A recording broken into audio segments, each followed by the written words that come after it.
awesome artists, it's me, Miss Doherty. I'm so excited to be here today to give you the first of many great art lessons that the elementary school art teachers and I have provided for you. Over the next couple of weeks, we're going to be making some different K through 2 lessons and 3 through 5 lessons that we'll be sharing with you. Some will have some videos like this, others will have some YouTube videos for you to watch, or some drawing tutorials. And today we're just going to actually take it back to some basics. If you are a fan of Peter Reynolds, like I am, Peter Reynolds has this awesome idea in his book, The Dot. And it says, just start with a mark or start with a dot and see where it takes you. And that's a mantra that I created for some of my students at Kennedy and at Davis there where I teach. But it's a mantra that I would love for us all to adapt over the next couple of weeks while we're making some art at home. Because it might be a little bit challenging because we all have different ways that we're creating art and being creative at home. So my idea for you today is just start with a dot and see where it takes you, okay? Our challenge for today specifically is, what can you create with 5 or more circles or dots? Let your imagination run wild. Now, this is an awesome activity that you can do with anyone at home. So students K through 5 can participate in this, but also adults that are at home and even some younger siblings that are at home. Everyone will have their own interpretation of this, which is really, really fun and really cool to see. So even though I think you're probably going to be able to do this with no problem without me showing you, just as always, I want to give you a quick demonstration of what this could look like for you. The materials that I'm going to take out for today is just a white piece of paper. If you are at home and you don't have a lot of drawing paper, printer paper works just fine. Any paper that you have would be great. Another thing that I'm going to take out is a pencil, and you know me, I really love outlining with Sharpie, so I am going to use a Sharpie, but you could also use a black marker or a darker color if you would like to do some outlining. And then last but not least, like I said, going back to the basics, I'm going to take out a pack of crayons, just 16 of them, even if you have 8, whatever you have, that's all you need. Now, as always, if you want to take this in a different direction, if you want to take our challenge and accept it and run with it in a different way, you can take our challenge and you can use any materials that you have. You can use paint and you can paint it on a canvas. You can make it into a sculpture if you want to use Model Magic or clay that you might have at home. You could take it outside if it's a nice day and you can do some sidewalk chalk in your driveway. You could even go around the yard and look for things that are circles and make some art outside in nature. So however you want to take our challenge and run with it, we will be so excited to see it and hear about it. Okay, but I'm going to go back to the basics and just use these basic materials. Okay, since it's a little hard for you to see pencil, I'm going to use a Sharpie, but I would always recommend drawing anything with pencil first, because if you get frustrated, you can go ahead and erase. Okay, so what does it mean to start with 5 dots and see where it takes you? Well, or 5 circles. What it means is draw 5 circles. So your circles can be small, they can be big, they can be medium, they can be teeny tiny, or they could all be the same size, whatever you'd like.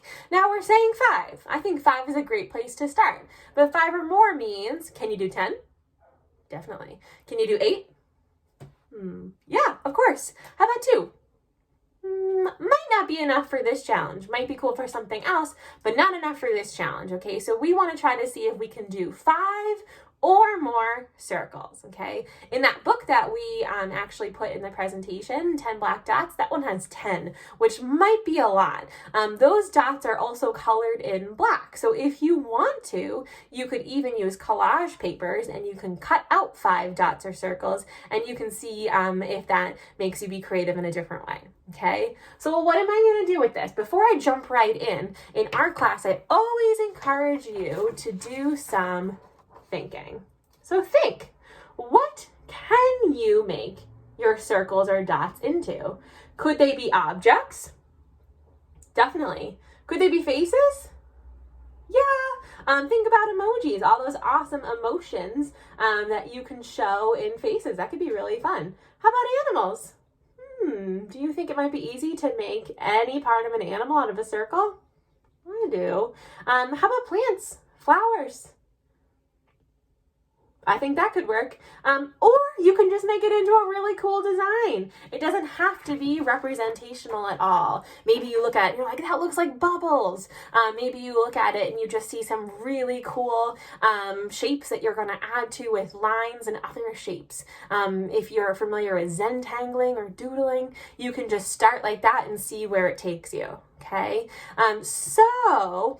I put the step-by-step directions on the slideshow for you, but I wanted to sort of tell you a little bit what I've been thinking about. I've been trying to stay hopeful, okay, and excited about some of the things that are to come.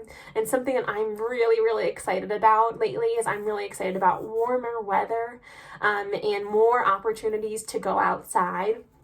More specifically, I'm really excited to go to the beach. So I made my 5 circles into 5 different things that I can find at the beach.